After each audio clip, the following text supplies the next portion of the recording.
Barcelona absolutely dominated Athletic Bilbao today 2-0. Rodri had his debut for FC Barcelona as well. We're going to talk about that. We'll also get into the Champions League draw that was today. Very, very big deal. Very interesting matchups all around. If you enjoy the content, please like and subscribe. And let's get into it, bro. Very dominant performance from Barca. The scoreline doesn't really reflect it. But I think we had the chance to score a lot more goals. I think that's where a number 9 could help us a lot. Hello, Abdul Karim. Flick, give Hamza some minutes. But I think we played good, bro. First 10, 15 minutes was a bit shaky. Bilbao were able to get some chances because they do have some good players in Nico Williams and Inaki Williams on both sides. And they have the ability to cause danger for you. But the problem for them is that the rest of their team is filled with NPCs except for Laporte and Unai Simon. But the rest of them are just bums. Yeah, it made shit fairly easy for us. Pedri scored an offside goal around the 22nd minute. Then Rafinha scored a minute in the 37th minute. Then Fermin in the 82nd minute. And yeah, I'm gonna go through everyone's performance. Joan Garcia, I think he was fine. He didn't really need to do much on the moments where he needed to sweep and cover our defense's ass because we play a very high line. He was there. He did his job correctly. Gerard Martin, I thought he was amazing today. I saw some people kind of shitting on him. I thought he was great. Actually, you know what? He made a few mistakes. One where I think it was in the second half where Espar had to make a foul and pick up a yellow card. That was oh no, it was the first half where he didn't get in the way of a ball and then it went through him and then Espar had to make a foul and got a yellow. That was one mistake. But I thought on the ball he was great. Martin is a player that's impressed me a lot this past, I don't know, 7, 8 months since he's started playing as a center back. He is a player that's improved a lot, bro. He's an average player. He doesn't have anything special about him. He's not physically very talented and he's not technically gifted. But he has this thing where he just never gives up and he just has this drive to always get better, and it's helped him a lot in his professional career. Great performance from Martin. Kubarsi was incredible as well. Very safe player. He's a world champion for a reason. He's the best center back in the world for a reason. Nothing else to say. Eric Garcia, right back, was fine. Put in a good shift. Offensively, he's nothing special, but he won't make a mistake for you, bro. He's good in that respect. He won't make any mistakes. Xavi Espar at left back, dude. This is a player that surprised me a lot this season, bro. Playing as a left back, Cancelo and Balde were on the bench. Balde, I don't know. Kind of Flick's just taking his time with those two, and he puts Espar on as a left back, I guess, to put pressure on both of them. And he plays great there, bro. I prefer to see Espar in a double pivot, playing as a midfielder. I like him as a midfielder, but he played good as a left back as well. He's super technical, was sending good crosses in. Had one where he sent a cross into Rafinha, and Rafinha headed it and hit off the post. He's very good defensively as well. He's very athletic, super fast, has good acceleration. Great player. I love Xavi Espar. I want to see him in a double pivot though. That's where I would want him to start over Bernal, bro. Bernal again gets another star. I don't understand it. I know Gabi was out and shit, but play Espart there, bro. There's nothing special about Bernal, man. I don't understand the thing about Bernal, bro. Maybe they're banking on the fact that he'll just get better, but it's been what 10 months since he came back from that surgery. He still doesn't look special, bro. He doesn't look good. He doesn't give anything to me where I'm just like, wow. He's a good box crasher. He's good at getting goals sometimes. That's something that he was good at like near the end of last season. But as a midfielder, he doesn't do anything for me, bro. He's just a slightly worse Bellingham. That's what he's shown me so far. And in my world, that's a criticism worse than anything, dude. I hate Bellingham. And to me, he's like a slightly worse one than Bellingham. Like, ugh. I don't. We don't employ box crashers here, bro. We employ real midfielders, dude. Bernal has to step it up, man. I'm serious, dude, because that player is not showing anything special to me so far. Pedri was great. Scored the offside goal. Got a great assist on the Rafinha goal. Really good game from Pedri. Obviously, I mean he's so special. Now the moment where the pressure turns up to him, where the heat gets up, is those important games in March and April. Will he turn up then? In the Champions League. You know, that's where we ask questions. But great game from him today. In front of them, Fermin Lopez. Fermin is just dynamite, bro. The guy never stops running. He's so he's like a bomb in that midfield, dude. Whenever he gets the ball, defenses don't know what to do against him.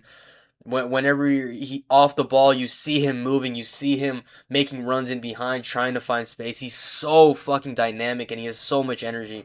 Special player. I love Fermin Lopez, and Olmo is a great player too. But me personally, I prefer Fermin Lopez. He is just dynamite, man. Great game from Fermin. On the left, Gordon, I thought he had a great game, was very good in build up, didn't lose the ball stupidly. Obviously, is a very good presser of the ball. And yeah, had Lamine not lost his head and squared the ball to him, he probably would have scored a goal today. But yeah, very good game from Gordon. I love Gordon a lot. I said it when we signed him in, what was it? It was May, or I think it was May. It was before the World Cup. I said, a lot of Barca fans aren't going to understand for 80 million, but by September, by October, he will prove himself to the fans and he will be loved by the fan base, dude. And I think he's already doing a great job at that so far. Great game from Gordon. Rafinha playing as the number 9, very dynamic, scored a goal. He's just a chance creating magnet, bro. He creates chances well. He's always on the right spot. And yeah, he works hard defensively so well. I love Rafinha. I think the most important offensive player on our team this season so far, at least. And then we go to Lamine, bro. Something's wrong with that boy, man. I love Lamine from the bottom of my heart, but there's something wrong with that kid, man. Like there's just it's all right to have bad games. I understand that he's not a robot. He's not gonna play great every game. And the first half was terrible. He was terrible in the first half. Second half he got a bit better. But it's not even about that, bro. It's the body language. It's that after everything, after anything happens, he puts his head down. He doesn't seem like to have a lot of energy. He doesn't seem excited. Like, bro, you play professional football for Barcelona. You're one of the most talented players in the world. You're the most talented player in the world. Have fun, bro. Stop putting your head down. How do you think you make the rest of the squad feel? They look at you, they see the most talented player on the planet, one of the best players in the world, and they see him putting his head down all the time. That doesn't help, bro. It's stuff like that. You can improve that. That's not based off talent or experience. It's just positivity. Head up. Smile. You play football professionally, nigga. Like, let's go. Don't act like you're bored or too good for this shit. Play. Someone needs to get in his ear about that because it's starting to piss me off bad. And then off the bench, Rodri. Rodri, first few minutes as a Barca player, made me very, very happy. He came on for Bernal, bro, and you could tell there's a difference, man. There's a difference in quality. When he got the ball, he didn't play amazing today. There were some balls that he lost where it was kind of like, but you could just tell there was a difference in mentality and and when we tried to keep the ball, we were able to hold it better up higher up the pitch, and he was making better decisions than Bernal. He was making better balls. He was good at winning the ball back. The difference level is insane, and once we get longer into the season, once everyone gets warmed up and plays consistent football together, and the chemistry gets up, it's gonna be dangerous, man, with that Rodri and Pedri double pivot. And if Pedri's not having a good game, then Gavi and Frankie are hungry, and Espar, Bernal probably isn't gonna do shit. But the other midfield options will be there, and they'll be ready to cause a difference as well. Adiemi came on, made a great assist. It was kind of a fuck up by Laporte, but it was a great game from Adiemi. I think Adiemi works better off the bench as like a dynamite because last weekend against Elche, dude, he was losing every ball in that first half, man, and I think he just works better off the bench. And Olmo came on, good player, so good at turning in those half spaces. Decent game from him. And then Koundé came on. I thought he played decently. He needs to earn his spot back over Eric Garcia, and I think he does have the capability because that 24-25 season when he was at his best, he was an absolute monster. He was incredible, and I'm just hoping he gets back to that level. Cancelo came in, didn't really have to do much for like the last 10 minutes, but decent. Adiemi, Olmo, Rodri, Koundé. Yeah, and I think he only made 4 subs, no? I don't even think he used all five. I just want to see Hamza get some minutes, bro. All I want to see is Hamza get some minutes, man. I'm dead ass. That's all I want to see, bro. Just a few Hamza minutes in crunch time, just see what he can do. But yeah, great game from Barca. I thought it was a domination against a decent Athletic Bilbao team.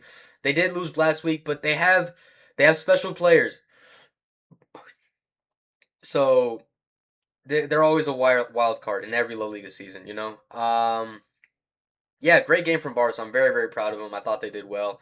Most players impressed me. The only one I'm worried about is Lamine, and I have some opinions on Lamine. I'm gonna hold off. I'm not gonna say anything too early, but it's something that I've been feeling for months now, and I'm gonna just hold off because a lot of Barca fans seem to get overreact when you say anything about certain players. So I'm just gonna calm. I'm gonna be calm. I'm gonna wait because I love Lamine. I think he's so talented. I love him as a player. After Messi, he's right there, but I'm starting to get a bit worried if I'm honest with you. I've been worried for a while now, to be honest.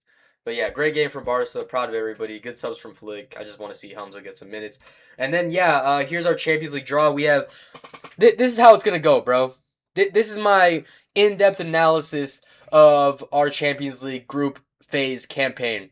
Man City at home, win. Paris away, win. Aston Villa home, win. Sporting CP away, win. Feyenoord home, win. Galatasaray away, win. Como home, win. And Saba, whoever the fuck that is, away, win.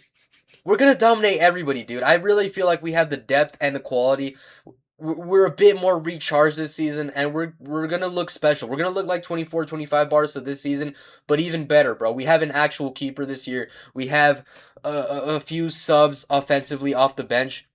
We have the greatest midfielder in the world in Rodri.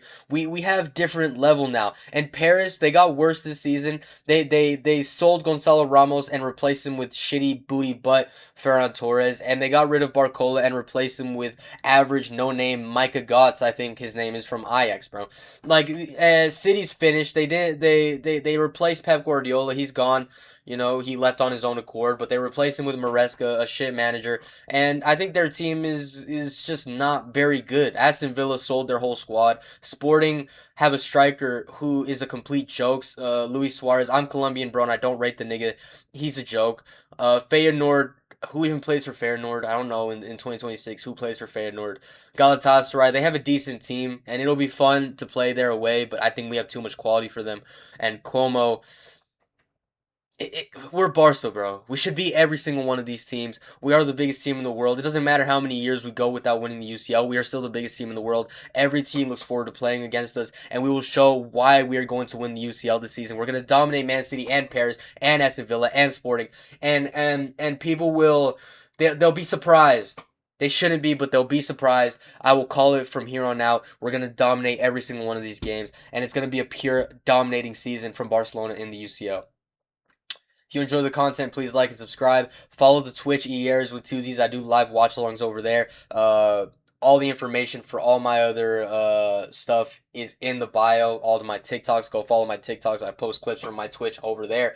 Join the Discord as well because that's a way you can reach me and anybody else in the community because we have a lot of fun over there. We talk a lot of shit. And yeah, catch y'all, man.